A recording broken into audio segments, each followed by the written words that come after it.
Semangat pagi. Pertama-tama saya ingin menyampaikan selamat tahun baru 2023. Semoga di tahun ini segala sesuatunya lebih baik daripada tahun-tahun sebelumnya.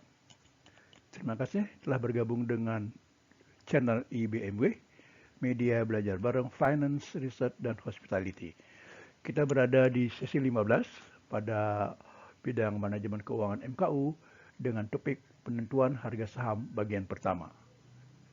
Sebelum memulai, silahkan tekan tombol subscribe, like, dan share. Terima kasih dan selamat mengikuti.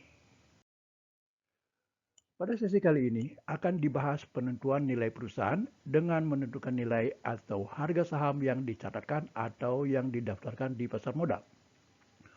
Beberapa teknik penilaian yang akan dikaji pada sesi ini adalah Basic Valuation Model, Zero Growth Model, Constant Growth Model, Variable Growth Model, Free Cash Flow Valuation Model, dan Other Valuation Model. Kita mulai pembahasan dengan debt versus equity. Debt atau utang mencakup semua pinjaman perusahaan termasuk obligasi yang dibayar dengan jadwal pembayaran tetap. Equity atau ekuitas atau modal sendiri merupakan dana pemilik atau dalam kurung investor atau pemegang saham yang dibayar sesuai dengan kinerja perusahaan atau kinerja hotel. Pendanaan dengan utang didapat dari kreditur dan pendanaan dengan ekuitas atau saham dari investor yang merupakan pemilik perusahaan atau pemilik hotel. Kreditur mempunyai hak legal untuk mendapatkan pembayaran piutangnya, sedangkan investor hanya memiliki hak untuk mendapatkan pembayaran atas modal yang disertakan bila perusahaan atau hotel mendapatkan keuntungan. Perhatikan tabel di bawah ini untuk perbedaan antara utang dengan ekuitas.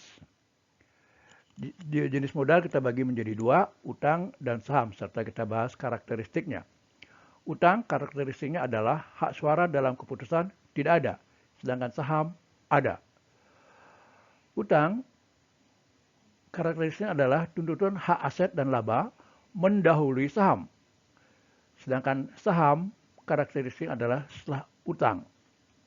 Kemudian utang karakteristik jatuh tempo, artinya ada jatuh tempo, sedangkan saham tidak ada jatuh tempo. Dan perlakuan pajak untuk utang adalah pengurangan biaya bunga, sedangkan pada saham atau ekuitas tidak ada pengurangan biaya bunga. Catatan, kreditur tidak memiliki hak suara atau voting right, namun diwujudkan dalam klausul perikatan atau perjanjian kredit. Pemegang saham merupakan pemilik perusahaan. Tidak demikian halnya dengan kreditur.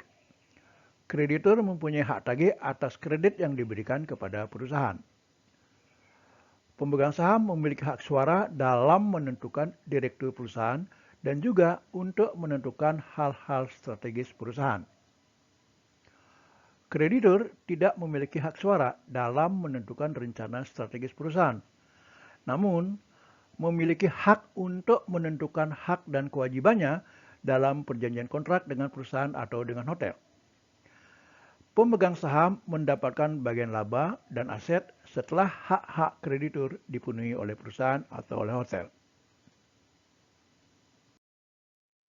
Hak atau tuntutan pemegang saham baru dipenuhi setelah semua tuntutan kreditur dibayar oleh perusahaan atau oleh hotel. Karena hak atau tuntutan pemegang saham dibayar terakhir atau setelah kreditur, maka pemegang saham menentukan return yang lebih besar sebagai kompensasi atas risiko yang ditanggungnya. Saham yang dimiliki oleh investor tidak memiliki jangka waktu jatuh tempo, sedangkan utang seperti obligasi memiliki jangka waktu jatuh tempo. Biaya bunga dari utang jangka panjang berdampak pada besaran pajak yang harus dibayar. Tidak demikian halnya untuk dividen saham. Selanjutnya, bagaimana pembagian aset bila perusahaan bangkrut? Di Indonesia, Pengaturan utang piutang bila perusahaan bangkrut diatur di Undang-Undang Hukum Perdata dengan klasifikasi berikut. Utang pajak kepada negara harus diutamakan. Pembayaran kepada kreditur pemegang hak jaminan atau secure creditor. Selanjutnya, pembayaran kepada kreditur tanpa pemegang hak jaminan. Dan terakhir, pemegang saham biasa. Kita bahas selanjutnya pembahasan antara common dan preferred share atau saham biasa dengan saham preferred. Pemegang saham biasa yang merupakan pemilik perusahaan disebut juga sebagai residual owners atau residual claimant karena mendapatkan pembayaran setelah kreditur.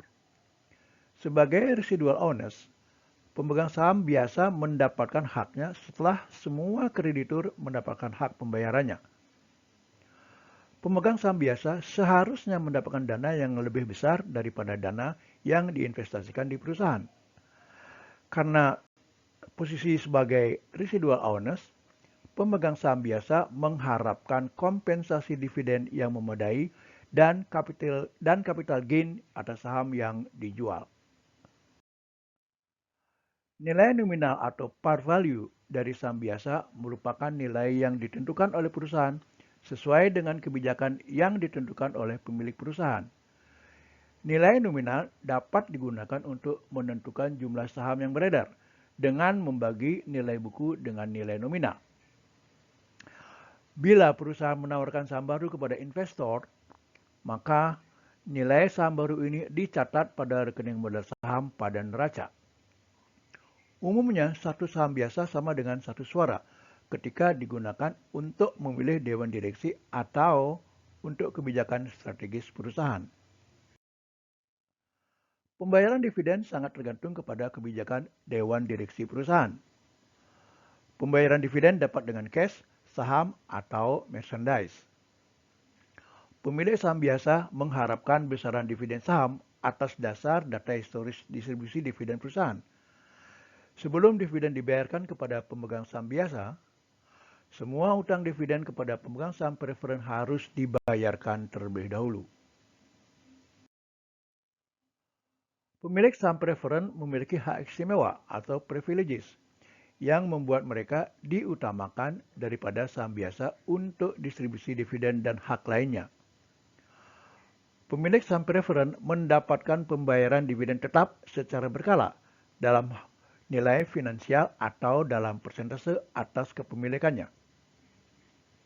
Saham preferen dengan nilai nominal merupakan saham preferen dengan nilai nominal yang dinyatakan pada lembar dokumen, digunakan untuk menentukan besaran distribusi dividen yang diterima oleh pemiliknya.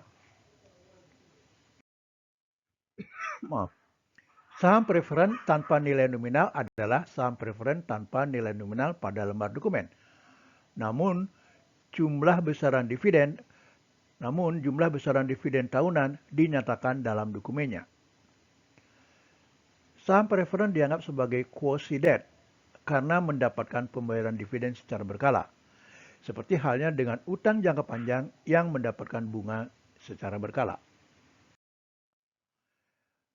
Beda saham preferen dengan utang jangka panjang yaitu bahwa saham preferen tidak memiliki waktu jatuh tempo, sedangkan utang jangka panjang memiliki waktu jatuh tempo. Risiko saham preferen lebih kecil daripada saham biasa karena tidak memiliki hak atau klaim tetap atas pendapatan perusahaan. Tidak demikian halnya dengan saham biasa. Pemilik saham preferen tidak memiliki hak suara atau voting right, terutama untuk keputusan strategis perusahaan. Demikian untuk sesi ini, silakan dilanjutkan ke sesi penentuan harga saham atau stock valuation bagian kedua dengan topik common share valuation. Terima kasih.